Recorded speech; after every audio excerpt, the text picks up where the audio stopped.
노력에 비해 성과가 잘 나오지 않아 고전하고 있는 분들, 열심히는 하는데 참 안타깝다는 평가를 많이 듣는 분들이라면 이런 효율적 이타주의 사고방식을 적용해 보아야 한다.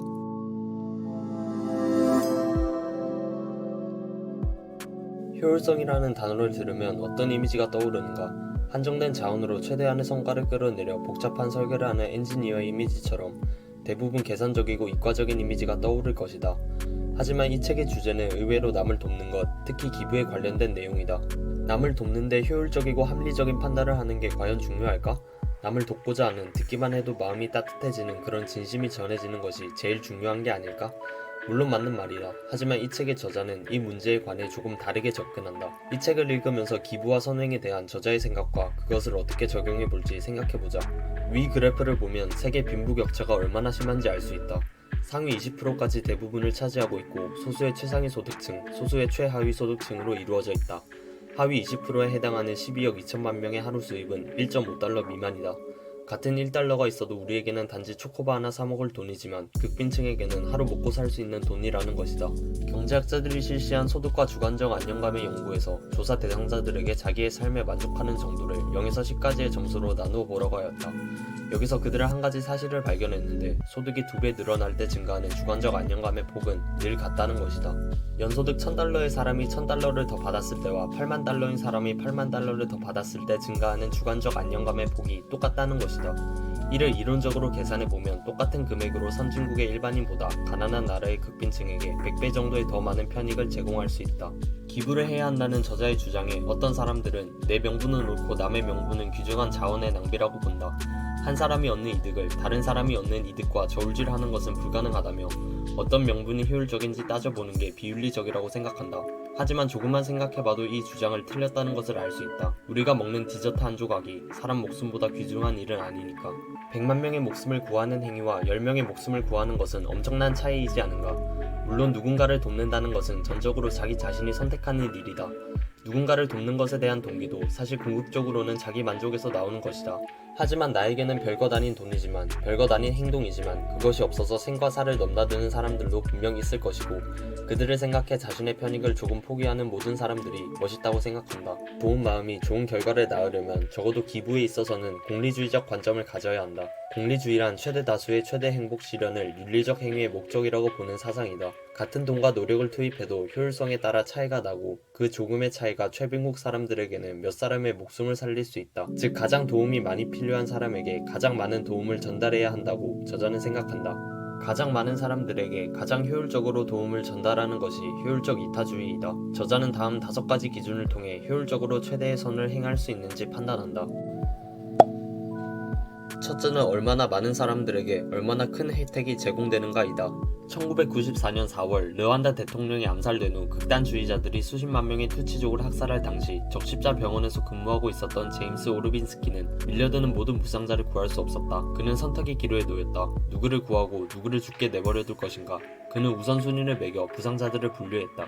즉시 치료해야 할 환자, 24시간 내에 치료해야 할 환자, 치료 불가능한 환자. 이렇게 3단계로 나누어 치료가 불가능한 환자는 최대한 편안하게 숨을 거둘 수 있도록 도와주고 즉시 치료해야 할 환자를 제일 먼저 치료하며 24시간 내에 치료해야 할 환자는 그 뒤로 순서를 미뤘다. 냉정하고 계산적으로 보일지 모르지만 그렇게 등급을 나누는 방식이 아니었다면 얼마나 많은 사람들이 죽어나갔을지 모르는 일이다. 이것이 우리가 사는 세상의 현실이라고 저자는 말한다. 더 나은 세상을 만들고 싶다면 우리도 오르빈스키처럼 선택을 해야 한다. 우리가 선택한 행위가 얼마나 큰 혜택을 제공할 수 있을지 따져봐야 한다. 그 방법 중 하나는 그것을 무엇과 맞바꿀 수 있는지 묻는 것이다. 건강이 더할 나위 없이 좋을 때 삶의 질을 10이라고 하면 두통이 있을 때는 몇인가? 완벽한 상태로 살 수 있는 하루를 두통을 앓으며 사는 며칠과 바꿀 것인가? 라고 물으며 혜택의 정도를 매겨보는 것이다. 둘째는 이것이 가장 효율적인 방법인지 자문해보는 것이다.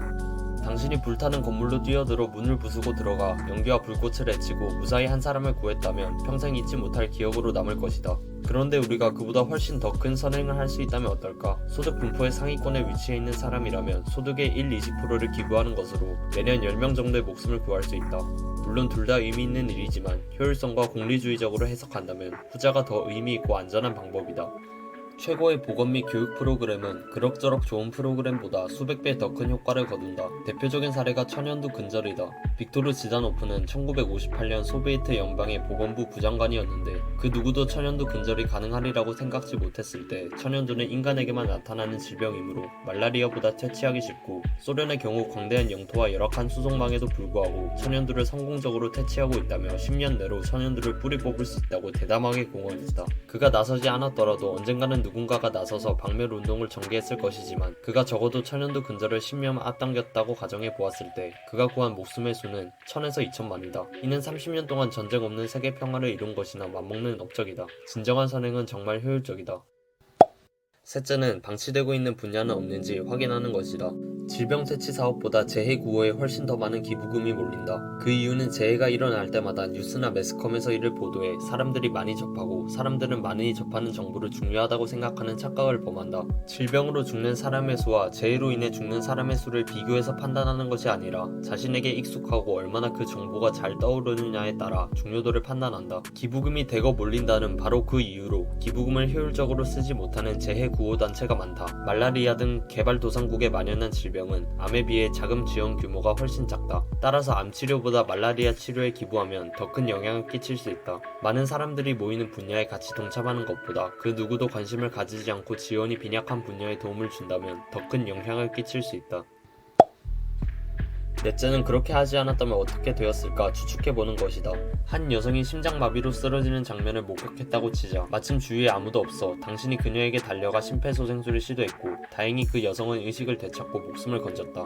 하지만 당신의 미숙한 심폐소생술 탓에 장애를 입고 말았다. 그렇다 해도 큰 일을 한 건 분명하다. 이번에는 여자가 쓰러질 때 마침 구조대원이 있었다고 하자 구조대원은 장애를 입히지 않고 그녀의 목숨을 구할 수 있을 것이다. 그런데도 당신이 달려가 구조대원을 밀치고 심폐소생술을 시도해 여자가 장애를 입은 채 의식을 되찾게 되면 어떨까? 어쨌거나 한 사람의 목숨을 구했으니 잘한 일인가? 당연히 아니다.